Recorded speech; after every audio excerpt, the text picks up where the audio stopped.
ஊடக நண்பர்கள் அனைவருக்கும் வணக்கம். எனக்கு என்ன பேசுறதுன்னே தெரியல. இந்த மாதிரி நான் நிறையா ப்ரெஸ் ரிலீஸ் வந்து எம்சி பண்ணியிருக்கேன். ஸோ இந்த தருணத்துக்கு தான் நம்ம வாழ்க்கையில் வெயிட் பண்ணிகிட்டு இருப்போம் அப்படின்னு ஒரு தருணம் இருக்கும். Exactly this is the moment I was waiting for. ஏன்னா நான் சொன்ன மாதிரி நிறையா இந்த படம் பண்ணதுக்கு அப்புறமா நான் வந்து நிறையா எம்சி பண்ணியிருக்கேன், நிறையா ஒர்க் பண்ணியிருக்கேன், நிறையா சீரியல்ஸ் பண்ணிட்டேன். பட் ஒரு தடவை ப்ரெஸ் ரிலீஸ் எம்சி பண்ணும் போதும் என்னைக்கு என் படம் வரும், என்னைக்கு என் படம் வரும், என்னைக்கு என்னோட படத்தோட ப்ரெஸ் ரிலீஸ் வரும், இந்த மாதிரி நான் பல ஆண்டுகளாக கனவு கண்டதில் தவம் பண்ணியிருக்கேன். எங்கே கோயில் போனாலும் எங்கே போனாலும் அந்த ப்ரேயர்ஸ் அதில் வந்து இந்த படம் இருந்துகிட்டே இருந்திருக்கு. It is not just it's a magic. நிஜமா this movie is a magic. எனக்கு எல்லாரும் சொன்னாங்க நீங்கள் இதை நல்லா நடிக்கிறீங்க, நீங்கள் இதை நல்லா பண்ணியிருக்கீங்க. பட் என்னை பொறுத்த வரைக்கும் என்னோட ஸ்டார்டிங் பாயிண்ட் இந்த படம் தான். எனக்கு தெரிஞ்சு என்னோட பயணம் இதுக்கப்புறம் தான் தொடரப்போகுதுன்னு நான் நினைக்கிறேன். Because I was really waiting for this movie for years together. And I have to thank Jaivel sir. Because எனக்கு வந்து நிறைய மேனிஃபெஸ்டேஷன்ஸ் லைஃப்பில் இருந்திருக்கு. ஸோ அதில் நிறைய மேனிஃபெஸ்டேஷன்ஸ் இந்த படம் மூலியமாக எனக்கு வந்து நினைவாக்கியிருக்காரு. அவர் ரொம்ப நன்றி. பிகாஸ் எனக்கு கேபி சார் ரொம்ப பிடிக்கும்.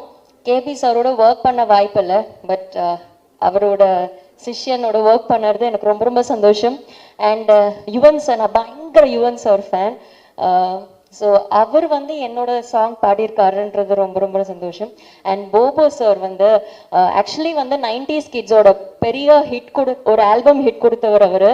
ஸோ அவர் இந்த மூவியில் மியூசிக் பண்ணுறாரு. அந்த டியூன்ஸ்க்கு நான் டான்ஸ் ஆடுறன்றது எல்லாமே வந்து பெரிய பெரிய manifestation. And Radha Ravi sir கேட்கவே வேணாம்.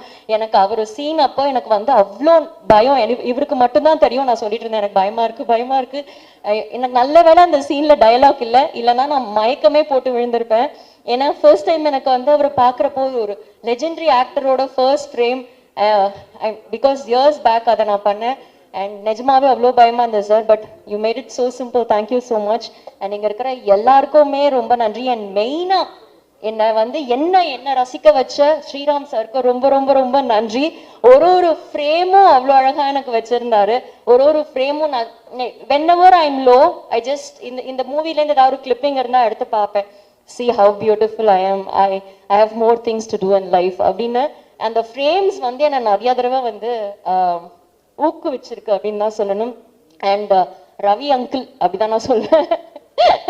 ஸோ அவரோட நான் நிறைய ஒர்க் பண்ணியிருக்கேன். இந்த படத்துலையும் ஒர்க் பண்ணும் போது it was so good. And இதெல்லாம் தாண்டி அண்ட் சார் சொன்ன மாதிரி ஒரு பக்கம் ஷூட் போயிட்டே இருக்கிறப்போ ஒரு பக்கம் வந்து கலவரம் நடந்துகிட்டே இருக்கும் அப்படின்னாரு.